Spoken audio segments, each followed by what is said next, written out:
I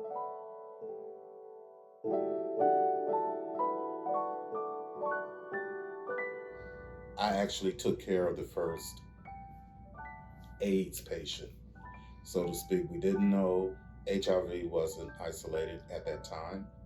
This is in 81. I was able to get a job as an orderly. Then talk about this gay thing started occurring on the news. And this person died a violent death 2 weeks after he entered. And then more men started coming in with something mysterious and ended up passing. So I knew that once HIV was isolated and more and more gay men were getting sick and passing, that there was a likelihood that I would get it. But I didn't want to know about it. I moved to Los Angeles in 85, I believe. That's when I got into my drug addiction as a crack addict. And then I moved back to Ohio in 90. It was there that during my first treatment, they took a blood test saying that my platelet count was unusual, and that was a sign. During those days, it took 5 days for the test to come back. And by this time, I had lost 3 of my closest friends, and they went quickly.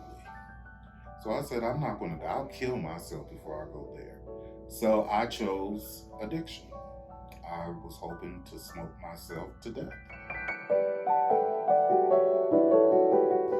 It took me a long time to deal with it. I knew I was okay when doctor said okay, but I tried to take my life because I thought I died, no matter what the doctor said.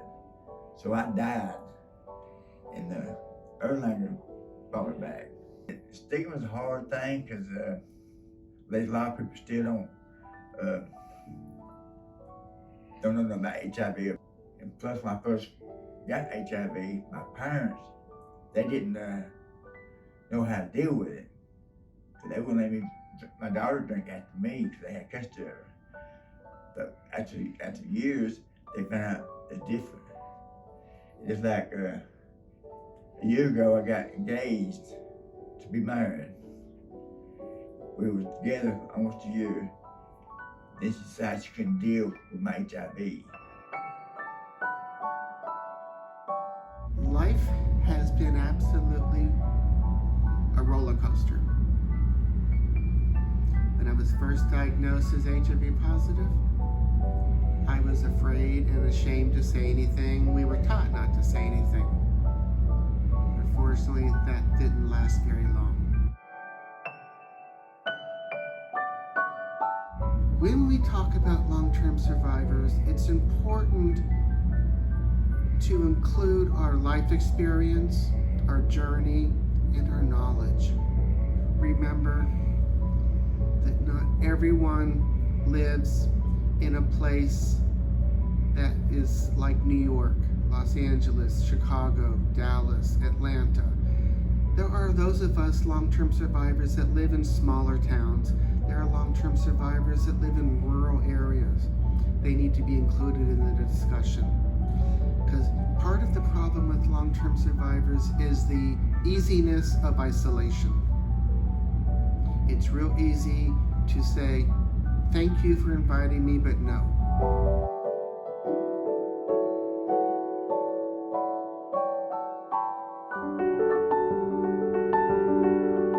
I am proud to say that I was part of ACT UP way back in the old days. I participated in the die-in in the rotunda in the Capitol.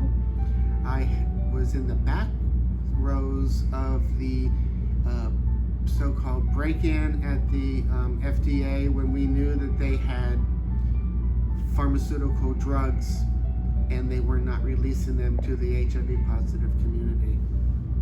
I was part of a group that was like a buddy system in Florida.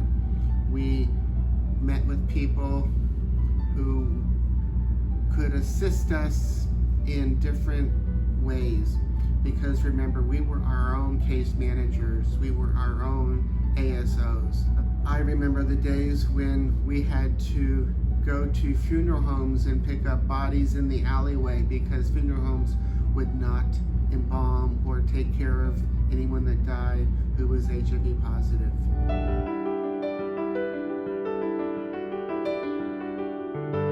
But I believe in 2006, they had a caravan that came from all parts of the country.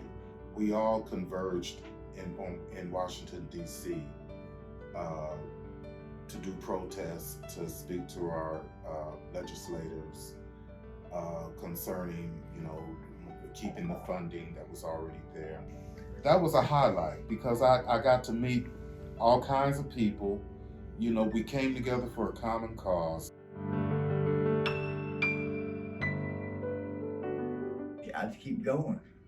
I don't stop. Like right now, I'm over at the Center for Community Care. I'm in the food bank department, and we give our clients a box once a month. And when they come in the market, I talk to them. Who just found out they were positive, I talk to them and just tell them you're gonna be okay. Keep it going. Don't stop. Then after a while, it starts to get easier and easier and easier. And it helps me to have somebody else that came in being positive. Being a long-term survivor has definitely been a tough road to hoe. There are days when I have definite AIDS survivor syndrome-esque, because it's like, why me? Why am I still here? And there are other days it's like, I'm here because I have a reason.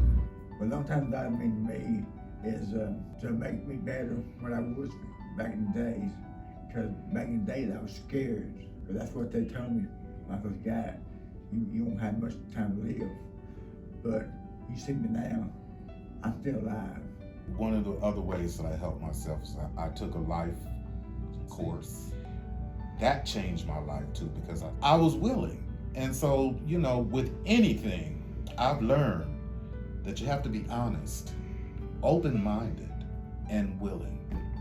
That's the how of anything. I was open, finally. I didn't care who knew about my HIV status. I was involved. So one of the things that I have really done lately, as far as my guilt and my being able to survive the whole epidemic, I get up, I move my feet forward, I put on my shoes, I do something. There's no shame in being HIV positive. And there's no shame in being a long-term survivor. In fact, it's something to be proud of.